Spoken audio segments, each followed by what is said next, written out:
తాకట్టులో ఉన్న బంగారాన్ని విడిపించి ఆ రోజు ఆన్లైన్ ధరకే కొంటుంది కొమ్మూరి గోల్డ్.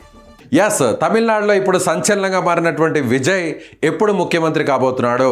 ఏ రోజున విజయ్ ముఖ్యమంత్రిగా విజయ్ నేను అని ప్రమాణ స్వీకారం చేయబోతున్నాడని ఇప్పుడు తమిళనాడు వాసులు, విజయ్ అభిమానులు, యావత్ దేశమంతా కూడా ఆసక్తిగా ఎదురు చూస్తున్నటువంటి పరిస్థితి. అయితే ఇప్పుడు తమిళనాడులో ముఖ్యంగా విజయ్ సీఎం కావడానికి అవసరమైనటువంటి ఎమ్మెల్యేల సంఖ్య సరిగ్గా 118. అయితే ఇప్పుడు విజయ్కి వచ్చినటువంటి ఎమ్మెల్యేల సంఖ్య కాస్త తక్కువగా ఉంది. అయితే ఇప్పుడు విజయ్ ఎవరి మద్దతుతో సీఎం కాబోతున్నాడు, ఎవరి సపోర్ట్తో విజయ్ ప్రభుత్వాన్ని ఏర్పాటు చేయబోతున్నాడు అనేటువంటి ఒక టెన్షన్ అయితే ఇప్పుడు ప్రస్తుతం అటు తమిళనాడులోను, అలాగే తెలుగు రాష్ట్రాల్లోనూ, అలాగే దేశవ్యాప్తంగా కూడా ఇప్పుడు ఆ ఉత్కంఠ అయితే కొనసాగుతుంది. సో చూద్దాం ఒకసారి విజయ్కి వచ్చినటువంటి సీట్ల సంఖ్య.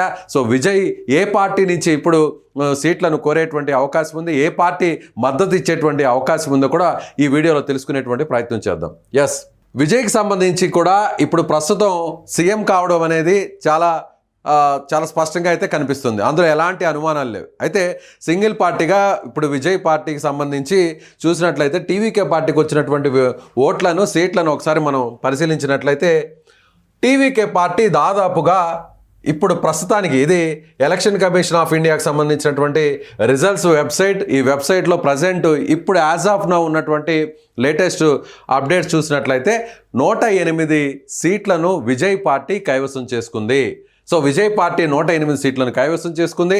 డిఎంకే పార్టీ 2వ స్థానంలో 59 సీట్లను, అలాగే అన్నా డిఎంకే పార్టీ 47 సీట్లను 3వ స్థానంలో కైవసం చేసుకున్నటువంటి పరిస్థితి. అయితే ఇప్పుడు ఆ తర్వాత 4వ ప్లేస్లో ఇండియన్ కాంగ్రెస్ ఉంది. సో కాంగ్రెస్ పార్టీ 5 స్థానాల్లో గెలుపొందింది.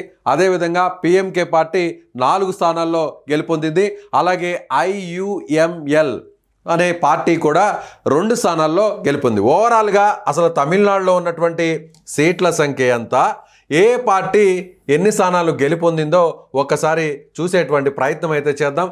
ఎస్, ఇక్కడ మనం చూడవచ్చు తమిళ వెట్రి కజగం అంటే టీవీకే పార్టీ మొత్తం దాదాపుగా 108 స్థానాలను కైవసం చేసుకుంది. అలాగే డిఎంకే వచ్చేసి 59 స్థానాలను, సో అన్నా డిఎంకే 47, కాంగ్రెస్ పార్టీ 5 స్థానాలు, అలాగే పిఎంకే పార్టీ 4 స్థానాలు, ఇండియన్ ముస్లిం లీగ్ ఐయుఎంఎల్ ఒక 2 స్థానాలను కైవసం చేసుకుంది. సో అదేవిధంగా చూసినట్లయితే కమ్యూనిస్ట్ పార్టీ ఆఫ్ ఇండియా అంటే సిపిఎం పార్టీ 2 స్థానాలను కైవసం చేసుకుంది. సో సిపిఐ పార్టీ ఇక్కడ మనం చూసినట్లయితే 2 స్థానాలను కైవసం చేసుకుంది. అదేవిధంగా విసికే పార్టీ అంటే విడుతలై చిరుతైగల్ కచ్చి అనేటువంటి పార్టీ 2 స్థానాలు. సో అదేవిధంగా సిపిఐఎం అంటే సిపిఎం పార్టీ 2 స్థానాలు, బీజేపీ కేవలం 1 స్థానం మాత్రమే కైవసం చేసుకుంది. సో డిఎండికే అంటే దేశీయ మురుపోక్కు ద్రవిడ కజగం అనే పార్టీ 1 స్థానము, అలాగే అమ్మ మక్కల్ మున్నేట్ర కజగం అనేటువంటి పార్టీ 1 స్థానం ఇక్కడ కైవసం చేసుకుంది. మొత్తం 234 స్థానాలు. ఎస్, 230 స్థానాల్లో విజయ్ సీఎం కావడానికి ఎన్ని స్థానాలు అవసరము అంటే ఇక్కడ మనం పరిశీలించినట్లయితే విజయ్కేమో 108 వచ్చాయి. కానీ సీఎం కావాలంటే అక్కడ అవసరమైనటువంటి స్థానాల సంఖ్య ఒకసారి మనం చూసినట్లయితే 118 అవసరం. సో ఇప్పుడు విజయ్కి 108 వచ్చాయి కాబట్టి ఇప్పుడు విజయ్ 108, కావాల్సిన స్థానాలు 118 అంటే ఇప్పుడు అవసరం 10 స్థానాలు కావాలి. 10 స్థానాలు, 10 మంది ఎమ్మెల్యేలు ఇప్పుడు విజయ్కి ఎవరు సపోర్ట్ చేయబోతున్నారు, ఏ పార్టీకి సంబంధించినటువంటి ఎమ్మెల్యేలు విజయ్కు మద్దతు ఇచ్చేటువంటి అవకాశం ఉందో ఒకసారి మనం పరిశీలన చేసినట్లయితే కాంగ్రెస్ పార్టీ 5 స్థానాలు, అలాగే కాంగ్రెస్ పార్టీతో పాటుగా డిఎంకే అంటే ఇప్పుడు వరకు పొత్తులుగా ఒక కూటమిగా ఏర్పాటై పోటీ చేశాయి. తమిళనాడులో ఇక్కడ ఉన్నటువంటి పార్టీలన్నీ కూడా ఒంటరిగా ఎక్కడా పోటీ చేయలేదు. ఒక్క విజయ్ పార్టీ మాత్రమే, టీవీకే పార్టీ మాత్రమే ఒంటరిగా పోటీ చేసింది. 234 స్థానాల్లో గాను 1 స్థానం మినహా అక్కడ నామినేషన్ రిజెక్ట్ అవడంతో ఈ 233 స్థానాల్లో విజయ్ పోటీ చేశారు. అయితే ఇప్పుడు ఇక్కడ చూసినట్లయితే డిఎంకే పార్టీకి సంబంధించి కూడా ఆ కూటమిగా ఏర్పడినప్పుడు డిఎంకే పార్టీ కూటమిలో చూసినట్లయితే చూస్తే ఇక్కడ డిఎంకే, కాంగ్రెస్ పార్టీ, అదేవిధంగా విసికే పార్టీ, అదేవిధంగా సిపిఐ పార్టీ, అలాగే ఐయుఎంఎల్ పార్టీ, అలాగే సిపిఐ పార్టీ.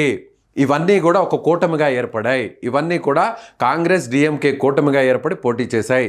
ఇప్పుడు ఈ కూటమిలో ఉన్నటువంటి వారికి వచ్చినటువంటి సీట్ల సంఖ్యను ఒకసారి మనం చూసినట్లయితే 5, 7, 9, 2, 11, 13 స్థానాలు ఒక్క డిఎంకే మినహాయిస్తే మిగిలినటువంటి కాంగ్రెస్తో సహా 13 స్థానాలు అటువైపు ఉన్నటువంటి కూటమిలో ఉన్నాయి, అంటే ఎస్పీఐ కూటమిలో ఉన్నాయి. ఇక అన్నా డిఎంకే సంబంధించినటువంటి కూటమిని ఒకసారి మనం పరిశీలించినట్లయితే అన్నా డిఎంకే కూటమిలో చూసినట్లయితే మనం చూడొచ్చు 47 స్థానాలు అన్నా డిఎంకే, అందులో పిఎంకే ఉంది. సో బీజేపీ కూడా అక్కడ ఒక స్థానాన్ని కైవసం చేసుకుంది. ఏఎంకే పార్టీ ఒక స్థానాన్ని, అంటే అన్నా డిఎంకే కూటమిలో వేరే పార్టీలకు సంబంధించినటువంటి ఎమ్మెల్యేలు తక్కువ మంది ఉన్నారు. అన్నా డిఎంకేలో మాత్రమే 47 మంది ఉన్నారు. పిఎంకే పార్టీకి సంబంధించి 4 ఉన్నారు. బీజేపీలో 1 ఉన్నారు. అదేవిధంగా ఏఎంకే పార్టీకి సంబంధించి 1 ఉన్నారు. కాబట్టి అన్నా డిఎంకేకు దూరంగా ఉండాలనేటువంటి పరిస్థితి ఒకవేళ విజయ్ నిర్ణయం తీసుకున్నా, డిఎంకే పార్టీకి దూరంగా ఉండాలని విజయ్ నిర్ణయం తీసుకున్నా, ఈ 2 పార్టీలకు ఇక్కడ అధికారం ఇవ్వకూడదు, ఈ 2 పార్టీలకు వ్యతిరేకంగానే తాను టీవీకే పార్టీని ఏర్పాటు చేశారని ప్రచారంలో నిర్వహించినటువంటి ఆ సభల్లో ఆయన పదే పదే చెప్పుకొచ్చారు. ఇప్పుడు అన్నా డిఎంకే సపోర్ట్ లేకుండా ఎవరెవరు విజయ్కి సపోర్ట్ చేస్తారో ఒకసారి మనం చూసేటువంటి ప్రయత్నం చేస్తే ఇక్కడ చాలా స్పష్టంగా మనకు కనిపిస్తున్నటువంటి విషయం ఏంటంటే టీవీకే పార్టీ సో మిగిలినటువంటి 10 అవసరం. ఈ 10 ఎవరి దగ్గర నుంచి తీసుకునే అవకాశాలు ఎక్కువగా ఉన్నాయంటే పిఎంకే, అన్నా డిఎంకేలో పోటీ చేసినటువంటి పిఎంకే నేను రెడీగా ఉన్నాను, మీతో రావడానికి సిద్ధంగా ఉన్నానని చెప్తోంది. అదేవిధంగా కాంగ్రెస్ పార్టీ కూడా 5 స్థానాల్లో గెలుపొందింది. సో ఇక్కడే మనకు 9 వస్తున్నాయి. అదేవిధంగా సిపిఐ 2, సిపిఎం 2. సో పిఎంకే అంటే అన్నా డిఎంకేకు ఉన్న కూటమి, అంటే ఈ కూటమికి సంబంధం లేకుండా వేరే కూటమిలో ఉంది కాబట్టి పిఎంకేని ప్రస్తుతానికి పక్కన పెట్టినా కూడా కాంగ్రెస్ పార్టీ 5 స్థానాలు, సిపిఐ పార్టీ 2 స్థానాలు, సిపిఎం పార్టీ 2 స్థానాలు, ఐయుఎంఎల్ కూడా 2 స్థానాలు ఉన్నాయి. కాబట్టి ఇక్కడ మనకి కాంగ్రెస్ 5, 7, 9, 2, 11. ఒకవేళ ఈ 11 ఇక్కడ వస్తే సో అక్కడ 119 స్థానాలు విజయ్కు వస్తాయి. కాబట్టి కాంగ్రెస్ మద్దతుతో విజయ్ కలిసేటువంటి అవకాశాలు అయితే స్పష్టంగా కనిపిస్తున్నాయి. ఇప్పుడు కూడా కాంగ్రెస్ కూడా దానికి సంబంధించి కూడా మంతనాలు జరుగుతుంది. ఇప్పటికే రాహుల్ గాంధీ కూడా విజయ్కి నేరుగా ఫోన్ చేసి ఆయన అభినందనలు కూడా తెలిపినటువంటి పరిస్థితి. అయితే దాదాపు ఒక 15 సంవత్సరాల నుంచి అటు డిఎంకే పార్టీ, కాంగ్రెస్ పార్టీ 2 కూడా కలిసి ఉన్నాయి. 2 కూడా కలిసి కూటమిగా పోటీ చేశాయి. సో అటు వామపక్షాలు, కాంగ్రెస్ పార్టీ అన్నీ కలిసి గత ఎన్నికల్లో ఈ తమిళనాడులో జరిగిన ఎన్నికల్లో పోటీ చేశాయి. అలాంటి సందర్భంలో డిఎంకేను కాదనుకొని ఇప్పుడు కాంగ్రెస్ పార్టీ టీవీకే వైపు వస్తుందా అనేది ఇప్పుడు పెద్ద ప్రశ్నగా మారింది. అయితే ఇప్పుడు శాశ్వతంగా ఒకవేళ కాంగ్రెస్ కానీ డిఎంకేను వదులుకుంటే తప్ప టీవీకే వైపు వచ్చే పరిస్థితి లేదు. నిజంగా టీవీకే వైపు వస్తే టీవీకే ఇప్పుడు కాంగ్రెస్తో కలవడానికి సిద్ధంగా ఉంది అంటే సో విజయ్కి సంబంధించినటువంటి తండ్రి చంద్రశేఖర్ ఇప్పటికే కాంగ్రెస్తో కలవడానికి తాము సిద్ధంగా ఉన్నట్టుగా సంకేతాలు పంపారు. దానికి సంబంధించినటువంటి చర్చలు, మంతనాలు కూడా ప్రస్తుతం నడుస్తున్నట్టుగా తెలుస్తుంది. అలా కాకుండా జాతీయ పార్టీలు అటు కాంగ్రెస్, బీజేపీకి రెండిటిగా దూరంగా ఉండి కేవలం సో తమిళనాడుకు సంబంధించినటువంటి పార్టీలతోనే, ఈ తమిళియన్స్కి సంబంధించినటువంటి ఎమ్మెల్యేలతోనే అక్కడ పొత్తులు పెట్టుకునేటువంటి అవకాశాలను ఒకసారి పరిశీలన చేస్తే అక్కడ మనకి వచ్చేటువంటి పరిస్థితి ఏంటంటే అప్పుడు మనకి పిఎంకే పార్టీ మద్దతు ఉండేటువంటి అవకాశం ఉంది. అప్పుడు పిఎంకేకి సంబంధించి అన్నా డిఎంకే కూటమిలో ఉన్నా కూడా ఇది కూడా తమిళ పార్టీ కాబట్టి పిఎంకే పార్టీకి వచ్చినటువంటి స్థానాలు వచ్చి 4. సో అదేవిధంగా వీసీకే పార్టీకి వచ్చినటువంటి స్థానాలు 2. ఒకవేళ సిపిఐ, సిపిఎంను కలుపుకుంటే 2, సిపిఎం 2. అలా చూసినట్లయితే అక్కడ అలాగే లోకల్గా ఉన్నటువంటి ముస్లిం లీగ్ పార్టీని కూడా కలుపుకుంటే 2.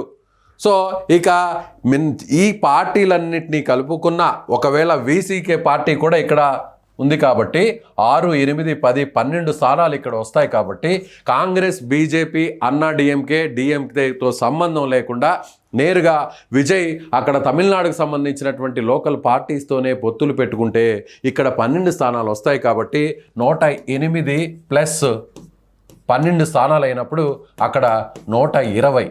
సో మ్యాజిక్ ఫిగర్ ఇక్కడ చూసినట్లయితే 118. కాబట్టి విజయ్ సీఎం అవడానికి చాలా స్పష్టంగా జాతీయ పార్టీలతో సంబంధం లేకుండా, జాతీయ పార్టీలు అంటే సిపిఐ సిపిఎం కూడా జాతీయ పార్టీలే, కానీ సిపిఐ సిపిఎంతో వామపక్ష భావజాలం ఉన్నటువంటి పార్టీలు కాబట్టి, కమ్యూనిస్ట్ సిద్ధాంతాలు ఉన్నటువంటి పార్టీలు కాబట్టి వాళ్ళతో కలిసేటువంటి అవకాశాలు లేకపోలేదు అనేటువంటి చర్చ అయితే ప్రస్తుతం తమిళనాడులో నడుస్తుంది. సో ఇలా విజయ్ సీఎం అవడానికి కావాల్సినటువంటి 10 మంది ఎమ్మెల్యేల సపోర్టు అఫీషియల్గా ఆయా పార్టీల నుంచి తీసుకునేటువంటి అవకాశం ఇక్కడ కనిపిస్తుంది. ఇప్పుడు ఇంకొక కోణాన్ని కూడా మనం విశ్లేషించేటువంటి ప్రయత్నం చేస్తాం. ఇంకొక కోణం ఏంటంటే, అసలు ఏ పార్టీతో పొత్తులు ఉండకూడదు, కేవలం టీవీకే పార్టీయే ప్రభుత్వాన్ని ఏర్పాటు చేయాలి అనే నిర్ణయం ఒకవేళ జరిగితే, ప్రస్తుతం విజయ్కి వచ్చినటువంటి సీట్లు 108 ఉంది. మ్యాజిక్ ఫిగర్ కావాల్సినటువంటి సీట్లు 118 ప్రభుత్వాన్ని ఏర్పాటు చేయాలంటే ఇక్కడ 10 స్థానాలు అవసరం కాబట్టి ఈ 10 స్థానాలు ఎక్కడి నుంచి తీసుకోవాలి అనేటువంటిది ఇప్పుడు ప్రస్తుతం జరుగుతున్న చర్చ. అది ఎక్కడి నుంచి అంటే, అన్నా డిఎంకే పార్టీ నుంచి లేదా డిఎంకే పార్టీ నుంచి కాస్త చీలిక వచ్చి వాళ్ళలో ఉన్న ఎమ్మెల్యేలు బయటకు వచ్చి బహిరంగంగా విజయ్కు మద్దతు తెలిపితే, విజయ్ పార్టీలో జాయిన్ అయితే అందుకు విజయ్ ఒప్పుకుంటారా? సో పార్టీ సిద్ధాంతాలను కాదని బయటకు వచ్చి అక్కడ అఫీషియల్గా కాకుండా అనఫీషియల్గా వాళ్ళలో చీలిక వచ్చి, డిఎంకేకి సంబంధించి 60 మంది ఎమ్మెల్యేలు ఉన్నారు, అన్నా డిఎంకేకి సంబంధించి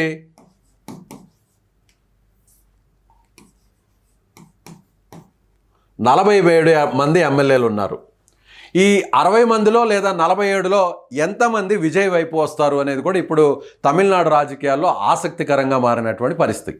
ఎందుకంటే అధికారం కోసం విజయ్ వైపు నడవడానికి కొంతమంది ఎమ్మెల్యేలు ఇప్పటికే సిద్ధంగా ఉన్నట్టుగా తెలుస్తుంది. డిఎంకే నుంచి వస్తారా లేదంటే అన్నా డిఎంకే నుంచి వస్తారా అనేది కూడా ఇప్పుడు పెద్ద ఎత్తున చర్చ నడుస్తుంది. అన్నా డిఎంకే నుంచి పార్టీకి నుంచి రాజీనామా చేసి ఒకవేళ పార్టీలో చేరేటువంటి అవకాశాలు ఎంతవరకు ఉంటాయనేది చూడాలి. ప్రస్తుతానికి ఒకవేళ మద్దతు ఇచ్చినా కూడా, విజయ్ సీఎం అయినా కూడా వాళ్ళ చేత రాజీనామా చేయించి మళ్ళీ బై ఎలక్షన్లో ఎన్నికల్లో పోటీ నిర్వహించి అక్కడ మళ్ళీ విజయ్ గెలిచేటువంటి అవకాశాలు కూడా ఉన్నాయి. ఇంకొక విషయాన్ని కూడా ఇక్కడ ప్రధానంగా ప్రస్తావించాల్సినటువంటి పరిస్థితి.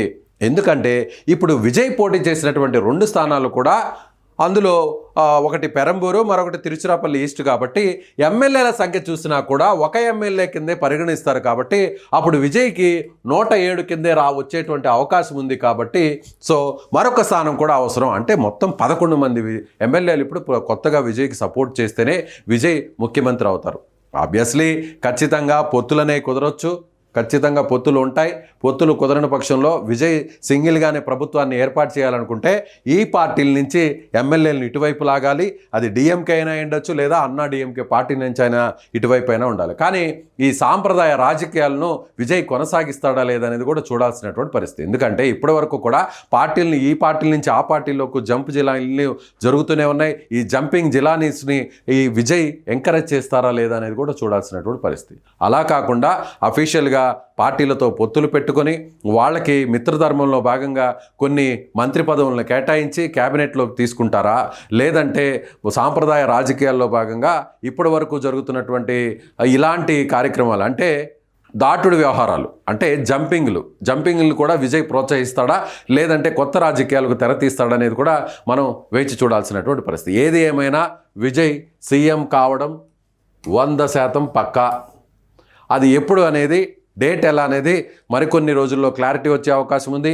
ఏ పార్టీల సపోర్ట్ తీసుకుంటాడనేది కూడా మరికొన్ని గంటల్లో మనకు క్లారిటీ వచ్చే అవకాశం ఉంది. మ్యాక్సిమం కాంగ్రెస్ పార్టీతో కలుస్తాడా, కాంగ్రెస్ పార్టీతో కలవకపోతే మాత్రం సో అక్కడ లోకల్గా ఉన్న చిన్న పార్టీలతో కలుస్తాడు, లేదంటే డిఎంకే అన్నా డిఎంకే నుంచి ఎమ్మెల్యేలు జంప్ అయితే వాళ్ళని తన పార్టీలో జాయిన్ చేసుకొని ప్రభుత్వాన్ని ఏర్పాటు చేసేటువంటి అవకాశాలు ఉన్నాయి.